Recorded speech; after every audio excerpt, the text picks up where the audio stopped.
Hi ನಮಸ್ಕಾರ. ನಾನು ಸಿಕ್ಕಾಪಟ್ಟೆ ಚೆನ್ನಾಗಿದ್ದೀನಿ. ನೀವೆಲ್ಲರೂ ಹೇಗಿದ್ದೀರಾ? ಓಕೆ, ನಾನು ತುಂಬಾ ಚೆನ್ನಾಗಿದ್ದೀನಿ. ಸೊ ಟೆಲಿಸಮ್ಮಿಗೆ ಸುಭಾಷ್ ಅನ್ನೋ ಪಾತ್ರಕ್ಕೆ ನೀವು ಹೇಗೆ ಬಂದ್ರಿ? ಆಲ್ರೆಡಿ ಎರಡು ರೀಪ್ಲೇಸ್ ಆಗಿತ್ತು ಕ್ಯಾರೆಕ್ಟರ್. ಸೊ ಈ ಕ್ಯಾರೆಕ್ಟರ್ಗೆ ನೀವು ಮತ್ತೆ ಒಂದು ರೀಪ್ಲೇಸ್ ಪಾತ್ರ ಈ ಥರದನ್ನು ಮಾಡಬೇಕು ಅನ್ನೋದು ನಿಮಗೆ ಹೇಗೆ ಅಪ್ರೋಚ್ ಆಯಿತು? ಮತ್ತೆ ರೀಪ್ಲೇಸ್ ಕ್ಯಾರೆಕ್ಟರ್ಗೆ ಸ್ವಲ್ಪ ಜವಾಬ್ದಾರಿ ಜಾಸ್ತಿ ಇರುತ್ತೆ. ಸೊ ನೀವು ಅದನ್ನ ಹೇಗೆ ಮೊದಲನೇದಾಗಿ ನೀವು ಹೇಳ್ದಂಗೆ ರೀಪ್ಲೇಸ್ ಕ್ಯಾರೆಕ್ಟರ್ ಏನಿದೆ ಬಹಳ ಕಷ್ಟ. ಬಿಕಾಸ್ ಏನಕ್ಕೆ ಅಂತಂದರೆ ಜನ ನಮಗಿಂತ ಮುಂಚೆ ಯಾರು ಮಾಡಿರ್ತಾರೆ ಅವ್ರನ್ನ ಕಂಪ್ಲೀಟ್ ಮೈಂಡಲ್ಲಿ ಹಾಕೋಗ್ಬಿಟ್ಟಿರ್ತಾರೆ.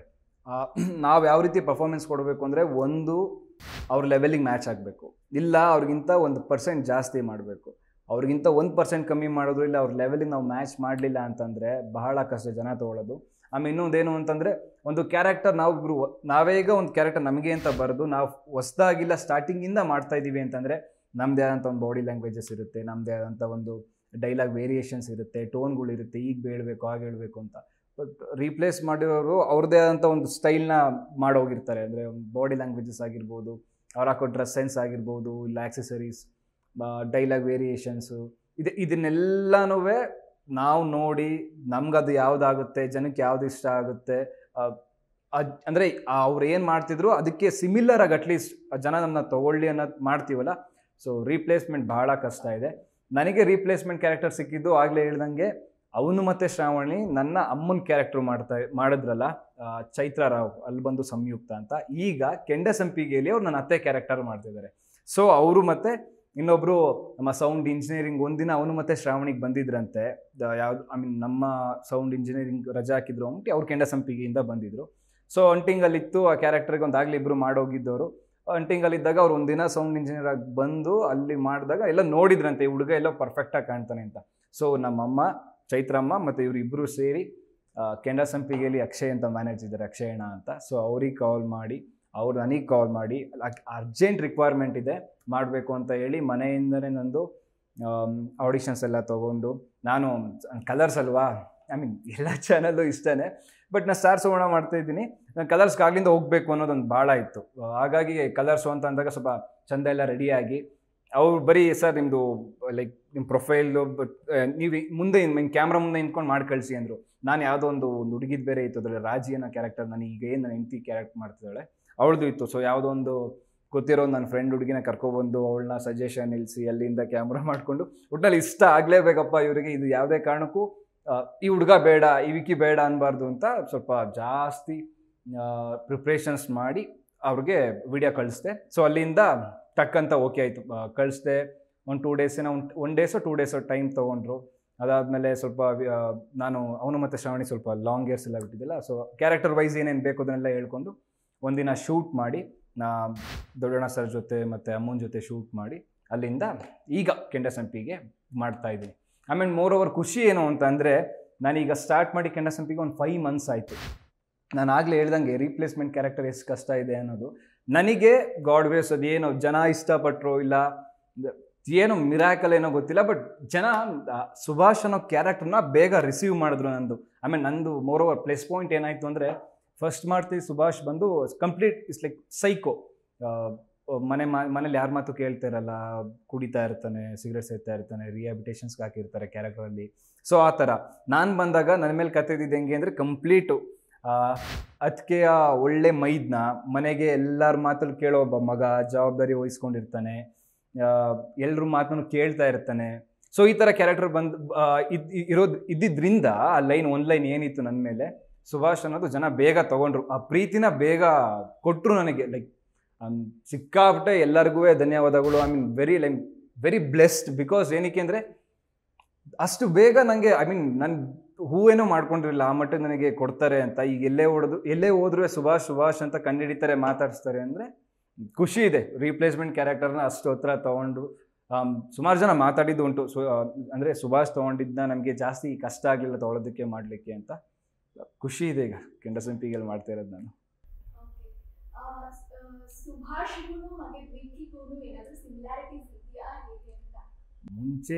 ಮುಂಚೆ ಇತ್ತೇನೋ, ನಾನು ಒಂದು ಕೆಲವು ಎಪಿಸೋಡ್ಸ್ ನೋಡಿದ್ದೀನಿ ಕೆಂಡಸಂಪಿಗೆ, ನಾನು ಬರೋಕ್ಕೂ ಮುಂಚೆ. ಸೊ ಆ ಕ್ಯಾರೆಕ್ಟರ್ಗೂ ಮತ್ತು ವಿಕ್ಕಿ ಅವನು ಮತ್ತು ಶ್ರಾವಣಿ ವಿಕ್ಕಿಗೂ ಇತ್ತು ಆಗ. ಬಟ್ ನಾನು ಬಂದಾಗಿಂದ ಏನಿದೆ ಅಂದರೆ ಹೇಳಿದ್ನಲ್ಲ ಆಗಲೇ ಮನೆ ಮಗ ಆಗೋದೆ ಆಗಿದ್ದೆ ನಾನು ಬರೋ ಟೈಮಲ್ಲಿ. ಸುಭಾಷನ ಕ್ಯಾರೆಕ್ಟರ್ ಮನೆ ಮಗ, ಎಲ್ಲರ ಮಾತನ್ನು ಕೇಳ್ತಾನೆ ಅನ್ನೋದು. ಅವನು ಮತ್ತು ಶ್ರಾವಣಿ ವಿಕ್ಕಿ ಬಂದು ಕಂಪ್ಲೀಟ್ ಡೆಡ್, ಯಾರ ಮಾತು ಕೇಳಲ್ಲ. ಅಮ್ಮ ಅಂದರೆ ಸಿಕ್ಕಾಪಟ್ಟೆ ಭಯ, ಅಮ್ಮನ ಮುಂದೆ ನಾಟಕ ಆಡ್ಕೊಂಡಿರೋದು, ಅವಳ ಲವರ್ ಮುಂದೆ ಫುಲ್ಲು ಕಿರ್ಚಾಟ ಅರ್ಚಾಟ ಎಲ್ಲ ಮಾಡೋದು, ಯಾರ ಮಾತು ಕೇಳಲ್ಲ, ಪುಂಡ ಸೈಕೋ. ಕೆಂಡ ಸಂಪಿಗೆ ಬಂದು ಸಿಕ್ಕಾಪಟ್ಟೆ ಸಾಫ್ಟು, ಅಪ್ಪ ಅಮ್ಮಂಗೆ ನೋವಾದರೆ, ಅಪ್ಪ ಅಮ್ಮನ ಮಾನ ಮರ್ಯಾದೆಲ್ಲರ ಹೋದರೆ ಮನೆ ಗೌರವ ಘನತೆಗೆ ಮರ್ಯಾದೆ ಉಳಿಸೋದಕ್ಕೆ ಅದಕ್ಕೇನ ಯಾರ್ಯಾರೆಲ್ಲ ದ್ವೇಷ ಮಾಡ್ತಿರ್ತಾರೆ ಅದಕ್ಕೇನ ಪ್ರೀತಿಸೋದ್ರಲ್ಲಿ. ಸೊ ಕಂಪ್ಲೀಟ್ ಇದು ಬೇರೆ ಇದು ಬೇರೆ, ಇದು ಎ ಆದರೆ ಇದು ಝೆಡ್ಡು, ಸಿಕ್ಕಾಪಟ್ಟೆ ಗ್ಯಾಪ್ ಇದೆ. ಬೇರೆ ಬೇರೆ ಅಪೋಸಿಟ್ ಅಂತಾರಲ್ಲ ಹಂಗೆ, ಎರಡಕ್ಕೂ ಸಿಮಿಲಾರಿಟೀಸ್ ಇಲ್ಲ. ವಿಕಿನೇ ಬೇರೆ, ಸುಭಾಷೇ ಬೇರೆ. ನಿಮ್ಮ ರಿಯಲ್ ಲೈಫ್ಗೂ ಏನಾದರೂ ನೀವು ಸುಭಾಷ್ ಕ್ಯಾರೆಕ್ಟರಿಂದ ಅಳವಡಿಸ್ಕೊತೀನಿ, ಅಥವಾ ನನ್ನ ಲೈಫಲ್ಲಿ ಈ ಥರದ್ದು ಒಂದಿತ್ತು ಅದನ್ನ ಇಲ್ಲಿ ಸುಭಾಷ್ ಕ್ಯಾರೆಕ್ಟರ್ ಹಾಕಿದ್ದೀನಿ ನಾನು ಅನ್ನೋ ಥರ ಆ ಥರದ್ದು ಏನಾದರೂ ಇದೆಯಾ? ಇದೆ. ಬೇಸಿಕಲಿ ನಾನು ಅಂದರೆ ಕುಟುಂಬ ಜೊತೆ ಬೆಳೆದಿರೋದು, ಅಂದರೆ ಹುಟ್ಟಿದ ಬೆಳೆದ ಆ ಥರ ಅಲ್ಲ. ಈ ರಜಾಗಳು ಬಂದಾಗ, ಸಮ್ಮರ್ ಹಾಲಿಡೇಸ್ ಬಂದಾಗ ಅಜ್ಜಿ ಮನೆಗೆ ಹೋಗೋದು, ದೊಡ್ಡಪ್ಪರ ಮನೆಗೆ ಹೋಗೋದು, ಕಸಿನ್ಸ್ ಜೊತೆ ಮಾತಾಡೋದು. ಸೊ ಈ ಥರ ಜಾಸ್ತಿ ಸಂಬಂಧಗಳ ಜೊತೆನೇ ನಾನು ನನ್ನ ಚೈಲ್ಡ್ಹುಡ್ ಡೇಸ್ ಅಂದರೆ ಹಾಲಿಡೇಸ್ನೆಲ್ಲ ಅವ್ರ ಜೊತೆ ಸ್ಪೆಂಡ್ ಮಾಡಿದ್ರಿಂದ ನನಗೆ ಮಿಂಗಲ್ ಆಗೋಕ್ಕೆ ಇಲ್ಲ ಜೆಲ್ ಆಗೋಕ್ಕೆ ತುಂಬ ಟೈಮ್ ತೊಗೊಳ್ಳಲ್ಲ. ಈ ಅತ್ತಿಗೆ ಅಂತ ಏನು ಹೇಳ್ತೀನಿ, ನನಗೆ ಬಾಯಿ ತುಂಬ ಅದನ್ನ ಕ್ಯಾರೆಕ್ಟರ್ ವೈಸ್ ಅವ್ರು ಬರೀ ಅತ್ತಿಗೆ ಅನ್ನಲ್ಲ, ಅತ್ತಿಗೆ ಅನ್ನೋ ಪದ, ಅಣ್ಣ ಅನ್ನೋದು, ಅಪ್ಪ ದೊಡ್ಡಪ್ಪ ಅನ್ನೋದು, ಸೊ ಅದು ಇಷ್ಟ ಮುಂಚೆಯಿಂದನೂ. ಅದೊಂದು ಕ್ಯಾರೆಕ್ಟರ್ನ ಹೊರಗಡೆ ಏನು ಸಂಬಂಧಗಳನ್ನ ಇಷ್ಟಪಟ್ಕೊಂಡು ಮಾತಾಡಿಸ್ತಿದ್ದೆ, ಸಂಬಂಧಗಳ ಜೊತೆ ಚೆನ್ನಾಗಿದೆ, ಅದೆಲ್ಲೋ ಇಲ್ಲಿ ನನಗೆ ಈಸಿ ಆಯಿತು ಅನಿಸ್ತು. ಅಂದರೆ ಲೈಕ್ ಅದಕ್ಕೆ ಅಂತ ಮಾತಾಡೋದು, ದೊಡ್ಡಪ್ಪನ ಹತ್ರ ಮಾತಾಡೋದು, ಎಲ್ಲ ನಮ್ಮ ದೊಡ್ಡಪ್ಪನ ಜೊತೆ ಮಾತಾಡ್ತಿದ್ದೀನಿ ಅನ್ನೋ ಥರ, ಇಲ್ಲ ನಾನು ಅದಕ್ಕೆ ಜೊತೆ ಮಾತಾಡ್ತಿದ್ದೀನಿ ಅನ್ನೋ ಥರ. ಸೊ ಅದೊಂದು ಕ್ವಾಲಿಟೀಸ್ ನಾನು ಹೊರಗಡೆ ಏನಿದ್ದೀನಿ ಇದು ಒಳಗೆ ನನ್ನ ಸುಭಾಷನ ಕ್ಯಾರೆಕ್ಟರ್ಗೆ ಈಸಿ ಆಯಿತು ಅದೊಂದು ಸ್ವಲ್ಪ.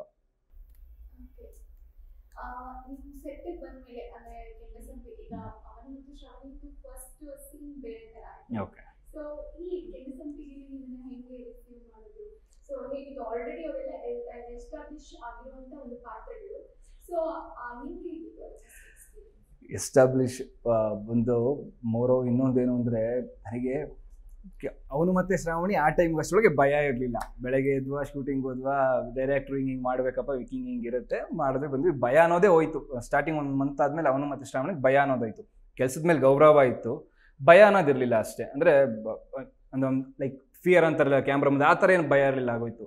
ಕೆಂಡ ಸಂಪಿಗೆಯಲ್ಲಿ ಏನು ಅಂತಂದರೆ ದೊಡ್ಡಣ್ಣ ಸರ್ ಎಸ್ಟಾಬ್ಲಿಷ್ ಕೇಳಬೇಕಾ, ನಾವು ಚಿಕ್ಕ ವಯಸ್ಸಿಂದ ಇವತ್ತಿನವರೆಗೂ ಎಲ್ಲ ಮೂವಿಲಿ ನೋಡ್ಕೊಂಬಂದಿದ್ದೀವಿ ಮಾಡಿದ್ದೀವಿ. ಅವ್ರನ್ನ ನೋಡಿದ್ರೆ ಸಾಕು ಅಂತ ಇದ್ದಿದ್ದು ನಂದೊಂದು ಟೈಮಲ್ಲಿ. ನಾನು ಇನ್ಸ್ಟಿಟ್ಯೂಟಲ್ಲಿ ಕಲಿಬೇಕಾರೆ ಅವ್ರೊಂದು ಕ್ಲಾಸ್ ತೊಗೊಳಕ್ಕೆ ಬಂದಿದ್ರು. ಸೊ ಅವಾಗ ಅವ್ರು ನೋಡಿದಾಗ ನಂಗೆ ಸಿಕ್ಕಾಪಟ್ಟೆ ಭಯ ಆಗೋಗಿತ್ತು. ಅಯ್ಯೋ ಇಷ್ಟೊಂದು ಸ್ವಲ್ಪ ಅವರು ಒಳ್ಳೆ ಮನಸ್ಸು, ಬಟ್ ಸ್ವಲ್ಪ ಬೇಗ ಬೇಗ ಕೋಪ ಮಾಡ್ಕೊಬಿಡ್ತಾರೆ. ಅಂದರೆ ತೀರಾ ಹತ್ರ ಆಗಿರೋರ ಮೇಲಲ್ಲ, ಏನಾರ ಇದ್ರೆ ಕೋಪ ಮಾಡ್ಕೊಡ್ತಾರೆ. ಒಂದು ಇತ್ತು ನನಗೆ, ಸುಮಾರು ಜನ, ಒಂದು 2-3 ಜನ ಹೇಳಿದರು, ದೊಡ್ಡಣ್ಣ ಸರ್ ಬಂದರೆ ಫೋನ್ ಯೂಸ್ ಮಾಡೋಂಗಿಲ್ಲ, ಅವ್ರ ಮುಂದೆ ಸಜೆಷನ್ ಎಲ್ಲ ಇಂತ್ಕೊಂಡು ನಗಂಗಿಲ್ಲ, ಸುಮ್ಮನೆ ಮಾತಾಡೋಂಗಿಲ್ಲ. ಸೊ ಇದನ್ನೆಲ್ಲ ಕೆಲವ್ರು ಹೇಳಿದ್ರಾ. ನನಗೆ ಕೆಂಡ ಸಂಪಿಗೆ ಟೀಮಲ್ಲಿ ಹೆಂಗಪ್ಪ, ಅವರಪ್ಪ ನಾನು ಮಗ ಅಂದರೆ ಖುಷಿ ವಿಚಾರ, ತುಂಬ ಗೌರವ ಇದೆ. ಆಮೇಲೆ ನನಗೆ ತುಂಬ ಖುಷಿ ಇದೆ, ಬಿಕಾಸ್ ಇಷ್ಟು ವರ್ಷ ಅವ್ರನ್ನ ಸ್ಕ್ರೀನಲ್ಲಿ ನೋಡಿದವನು, ಅವ್ರ ಮಗನಾಗಿ ನಾನು ಮಾಡ್ತಿದ್ದೀನಿ ಅನ್ನೋದು ಸಿಕ್ಕಾಪಟ್ಟೆ ಖುಷಿ ಇದೆ. ಬಟ್ ಅದಕ್ಕಿಂತ ಹೆಚ್ಚಾಗಿ ಅಯ್ಯೋ ದೊಡ್ಡಣ್ಣ ಸರು ಏನಾರ ಜಾಸ್ತಿ ಟೇಕ್ಗಳು ತೊಗೊಬಿಟ್ರೆ, ಏನಾರ ಬಾಯಲ್ಲಿ ಅವ್ರಿಗೆ ಗೊತ್ತಲ್ಲ ಕನ್ನಡ ಭಾಳ ಸ್ಪಷ್ಟವಾಗಿ ಮಾತಾಡ್ತಾರೆ. ನಾವೇನು ಸ್ವಲ್ಪ ಪ್ರಪಂಚ ಮಾಡಿದ್ರೂ ಎಲ್ಲಿಂದ ಕನ್ನಡ ಕಲ್ತ್ಕೊಂಡಿದ್ದೀರಾ ಅಂತಾರೆ. ಸೊ ಅದೆಲ್ಲ ಒಂದು ಭಯ ಆಯಿತು, ಹೆಂಗೆ ಏನು ಇತ್ತು ಅಂತ. ಅದು ಬಿಟ್ಟರೆ ನಮ್ಮ ಸಾಧನಾತಿಗೆ ಅಂತಾರೆ, ಅವರು ಎಸ್ಟಾಬ್ಲಿಷ್ ಆಲ್ಮೋಸ್ಟ್ ಎಲ್ಲರೂ ಅಲ್ಲಿ ಮಾಡ್ತಾಯಿದ್ದವರು ಎಲ್ಲರೂ, ಮೋರ್ ಓವರ್ ಸೀರಿಯಸ್ ಸ್ಟಾರ್ಟ್ ಆಗಿ 1.5 ವರ್ಷ ಹೋಗಿತ್ತು, ಎಲ್ಲ ಜೆಲ್ಲಾಗಿ ಹೋಗಿದ್ದಾರೆ. ಎಲ್ಲರೂ ಚೆನ್ನಾಗಿ ಮಾತಾಡ್ಕೊಂಡಿದ್ದಾರೆ. ನನಗೆ ಫಸ್ಟು ಒಂಥರ ಒಂದು week seriously, to be frank, ಅವನು ಮತ್ತು ಶ್ರಾವಣಿ ವಿಕ್ಕಿಗೆ ಬಂದು ಪ್ರಿಪ್ರೇಷನ್ಸ್ ಬೇಕು. ಏನಂತಾರೆ, ಅವ್ನ ಮ್ಯಾನರಿಸಮ್ಮು ಇಲ್ಲ, ಒಂದು ಏರಿಳಿತಗಳು ಹಂಗೆ ಇಲ್ಲ. ಬಟ್ ಕೆಂಡ ಸಂಪಿಗೆಯಲ್ಲಿ ಸುಭಾಷ್ ಬಂದು ನಾರ್ಮಲ್ ಮನೇಲಿ ನಾವು ಒಬ್ಬ ಹೇಗಿರ್ತಾನೆ, ಒಬ್ಬ ಒಳ್ಳೆಯವನು, ಮನೆ ಕುಟುಂಬ ಮಧ್ಯೆ ಎಲ್ಲರೂ ಎಷ್ಟು ಚೆನ್ನಾಗಿ ಮಾತಾಡ್ಸ್ಕೊಂಡಿರ್ತಾನೆ, ಈ ಥರ ಕ್ಯಾರೆಕ್ಟರು. ನನಗೆ ಅವನು ಮತ್ತು ಶ್ರಾವಣಿ ಮಾಡ್ತಾ ಮಾಡ್ತಾ ಅದೇ ಈಸಿಯಾಗೋಯ್ತು. ಸುಭಾಷ್ ಅನ್ನೋ ಕ್ಯಾರೆಕ್ಟರ್ ಅವ್ನು ತೊಗೊಳೋದಕ್ಕೆ ಹೆಚ್ಚು ಕಮ್ಮಿ ಒಂದು 15 ದಿನ ಆಯಿತು. ಒಂದು ಸೆಟ್ಟಿನೂ ನಾನು ಜೆಲ್ ಮಾಡ್ಕೊಂಡಿರಲಿಲ್ಲ, ಬಿಕಾಸ್ ಒಂದೂವರೆ ವರ್ಷ ಆಗಿತ್ತು. ಹೆಂಗೇನು ಅಂತ ಗೊತ್ತಿಲ್ಲ. ನಾನು ಬಂದಿದ್ದ ಟೈಮ್ ಹೆಂಗಾಗೋಗಿತ್ತು ಅಂದರೆ, ಮಹಾಸಂಚಿಕೆ 1 hour ಟೆಲಿಕ್ಯಾಸ್ಟು, 1/2 hour ಇದ್ದಿದ್ದು 1 hour ಟೆಲಿಕ್ಯಾಸ್ಟು. ಹಾಕೊಂಡು ಟಕ ಟಕ ಟಕ ಟಕ ಟಕ ಟಕ ಟಕ ಅಂತ ಮಾಡ್ತಾ ಇದ್ದಾರೆ. ನನಗೆ ಅಪ್ಪ ಯಾರು ಅಮ್ಮ ಯಾರು ಅಂದರೆ ಅಪ್ಪ ಅಮ್ಮ ಯಾರು ಅಂತ ಗೊತ್ತು, ಅಪ್ಪನ ಹತ್ರ ಹೇಗೆ ಮಾತಾಡಬೇಕು, ಅಮ್ಮನ ಹತ್ರ ಹೇಗೆ ಮಾತಾಡಬೇಕು, ಅದಕ್ಕೆ ಹತ್ರ ನನ್ನ ಬಾಂಡಿಂಗ್ ಏನಿದೆ. ಬಿಕಾಸ್ ನನಗೆ ಹಿಂದೆ ಸೀನ್ಸು ಇಲ್ಲ ಹಿಂದೆ ಪ್ರೀವಿಯಸ್ ಎಪಿಸೋಡ್ಸ್ ನೋಡೋಷ್ಟು ಟೈಮ್ ಇರಲಿಲ್ಲ. ಬಿಕಾಸ್ ನಾನು ಆ ಶೂಟು ಮಾಡ್ತಿದ್ದೆ. ಇದು ಆಲ್ ಆಫ್ ದ ಸಡನ್ ಆಗಿದ್ದಲ್ವಾ, ಏನೂ ಗೊತ್ತಿಲ್ಲ. ಅಮ್ಮ ಅದಕ್ಕೆ ಹತ್ರ ಹೆಂಗೆ ಮಾತಾಡಬೇಕು, ಮೊದಲನೇ ಅದಕ್ಕೆ ಎರಡನೇ ಅದಕ್ಕೆ ಅವ್ರು ಎಷ್ಟು ಜನ ಹತ್ರ ಚೆನ್ನಾಗಿದ್ದಾರೆ, ನಾನು ಅವ್ರ ಹತ್ರ ಯಾವ ಟೋನಲ್ಲಿ ಮಾತಾಡಬೇಕು ಮಟ್ಟಬೇಕು, ನನಗಂತೂ ಬಹಳ ಕಷ್ಟ ಆಯಿತು. ಯಾಕೆ ಬಿಕಾಸ್ ಅವನು ಮತ್ತು ಶ್ರಾವಣಿಲಿ ಏನು ಮಾಡಿದ್ನೋ ಒಂದೊಂದು ಟೈಮ್ ವಿಕ್ಕಿ ಅದೇ ವಿಕ್ಕಿ ಆಚೆ ಬಂದ್ಬಿಡುವ. ಸುಭಾಷನ ಕ್ಯಾರೆಕ್ಟ್ರು ಮಾತಾಡ್ತಾ ಲುಕ್ ವೈಸ್ ಆಗಲಿ ಇಲ್ಲ ಏರಿಳಿತಗಳಲ್ಲಿ ವಾಯ್ಸ್ ಆಗಲಿ ಅದಕ್ಕೆ ಜೊತೆ ಮಾತಾಡ್ಬೇಕಾರೆ ಆ ವಿಕ್ಕಿನೇ ಆಚೆ ಬಂದ್ಬಿಡುವ. ಸೊ ಈಗ ಅದನ್ನು ಕಟ್ ಆಫ್ ಮಾಡಿ ಮಾಡಿ ಮಾಡಿ ಮಾಡಿ ಮಾಡಿ ಮಾಡಿ ಈಗ ಪರವಾಗಿಲ್ಲ, ಚೆನ್ನಾಗಿ ಮಾಡ್ಕೊಂಡು ಹೋಗ್ತಾ ಇದ್ದೀನಿ ಅಂತ ಸ್ವಲ್ಪ ಜನ ಹೇಳಿದ್ದಾರೆ. ಆ್ಯಂಡ್ ನನಗೂ ತೃಪ್ತಿ ಇದೆ. ಸುಭಾಷ್ ಅನ್ನೋ ಕ್ಯಾರೆಕ್ಟರ್ ಏನು ಮಾಡ್ತಾ ಇದ್ದೀನಿ, ಭಾಳ ಖುಷಿ ಇದೆ. ಜನ ಒಂದು ಪ್ರಶ್ನೆ ಕೇಳ್ತಿದ್ದಾರೆ, ಇನ್ನೊಬ್ಬ ಸುಭಾಷ್ ಹೆಂಡತಿನ ಕಂಟ್ರೋಲ್ ಅಲ್ಲಿ ಇಟ್ಕೊಳ್ಳೋಕೆ ಆಗಲ್ಲ ಅಂತ.